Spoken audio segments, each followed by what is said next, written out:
Welcome once again, my friends, to the Theclastyle. Always a pleasure having you on board. And today, guys, I'm sharing with you some thrift finds. So I got this piece for $2. It's a fishbowl, and it was painted. I tried getting out the paint, but this is the best that I could have done. And I have some gold paint and some black paint, and I'm thinking of going with the black. I'm gonna change it into a high-end piece to use in my decor. So I'm just giving it a coat of black matte paint, and once this is dried, I'm going to go over with it a second time. This was another find for $5. This piece had a some type of glass vase on top and it was broken. It also has this little attachment on it. But I'm thinking I'm just going to get it cleaned and give it a spray paint. I also did it in black and it looks gorgeous already. So here is the fishbowl. It's looking great, and the bottom pedestal for it. And I think it came out nicely. I still wanted a little of the pattern that it originally had showing through, so I did not give it a second coat. Now, this is a challenge hosted by the lovely Nicole Northgarden, lovely lady. Do check out her channel, and her lovely friend, co host Robin Johnson.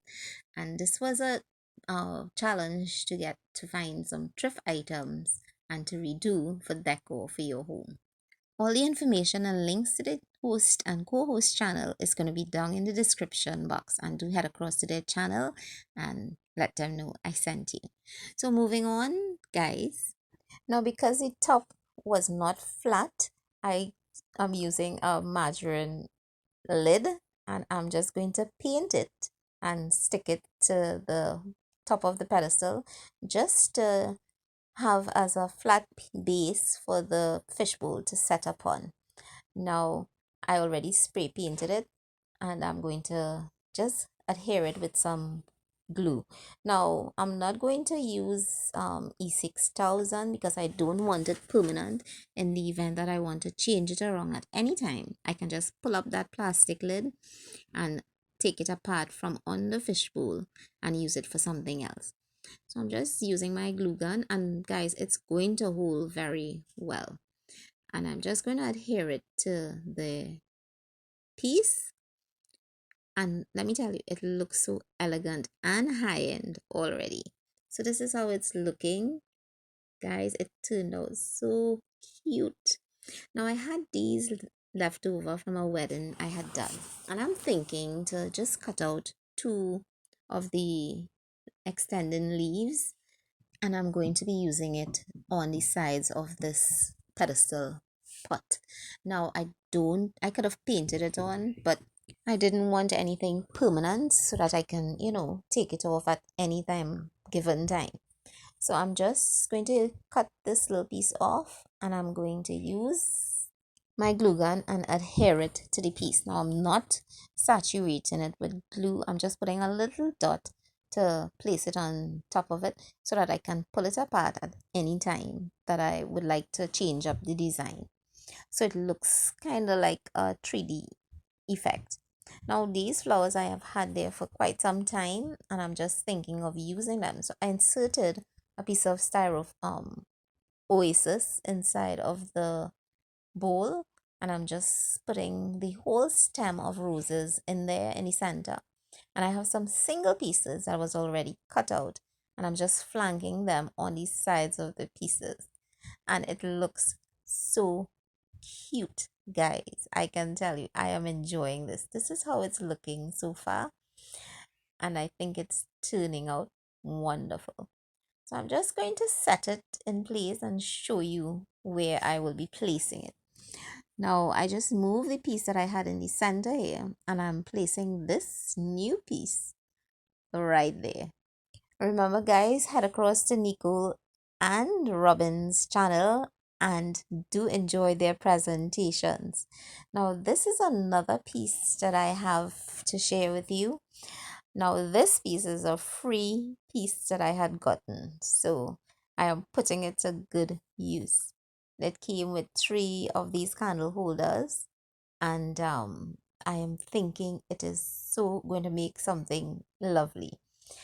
So This particular piece cost $1 because it was broken, and I am thinking that I want to take off the top part of it and use it as a pedestal for the other piece that I have there.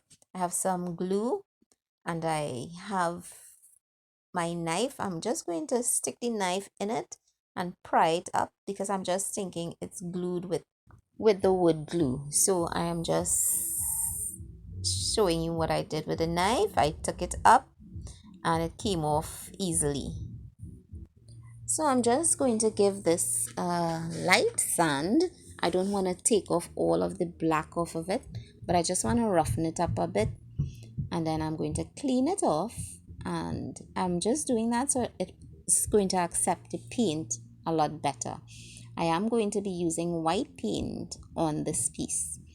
Also, I would give this a light sand, which I did already, and I'm just going to clean it off with the same wipe that I just used. Now, guys, I love to wipe out everything, wash out everything, because that's just how I am. I like the surface to be clean. Now I'm just using my white paint. This was a chalk paint that I had made. Um, and I'm just going to paint around the bottom edge, and then I'm going to bring it all to the top. I'm not going too heavy on the white paint because I love the black showing through.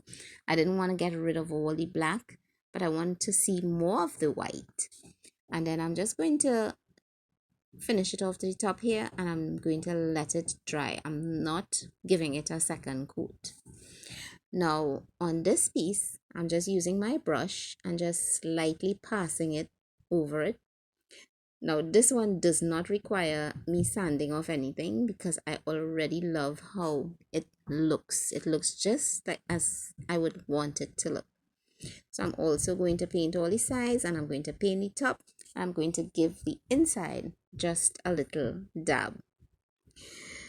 So I'm just finishing up here, and I'm using my sandpaper again, and I'm going in and just sanding off some of the heavier coating from at the bottom. I'm going to take off all in the creases. I'm going to just angle my sandpaper and put it into the crease and take off some of the excess white that I don't want. And of course, I am going to wipe that off when I'm finished, and then I'm going to use what I'm thinking of is putting this piece on the top of the pedestal. I'm using my wood glue, and I'm just going to place some of the wood glue on top of it. And guys, I noticed it had 3 holes in each of the center pieces, which is so good. And I just drilled a screw into it, and that held it so nicely. So this is how it's looking. I am very happy of how my pieces turned out. Now these are the 3 candle holders that came with it, and I'm just setting it on top of it. So all I did was repaint it and give it a bit of a height. Now I'm setting it on my table on the side of the piece that I just made. I'm just placing all the candle holders, and I have some stones and some other pieces here. I'm just going to put it in between the candle holders just to add a little depth to the piece. And this is how it looks. The candle in the center is a different type of candle, and I have 2 lit ones in the sides. Guys, I think this turned out so gorgeous. I am just loving this little area, and my husband passed through and he said, oh my gosh, this is my favorite spot.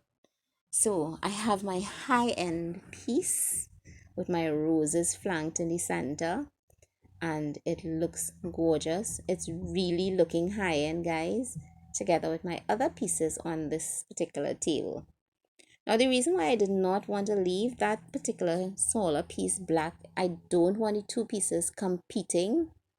I just wanted one to look high end and the other one just to accent it, although the other one looks high end also. But I'm so loving this. So guys, I hope you have enjoyed my presentation, and do like, subscribe and share. And guys, Thank you to Nicole Northgarden and Robin, and do head across to their channels to see what these lovely ladies have in store for us. So guys, I hope you have enjoyed. Do check the description box in the bottom and head across to their channels. And guys, I will see you quite soon. Bye for now. Thanks for stopping by. Catch you later. Bye guys.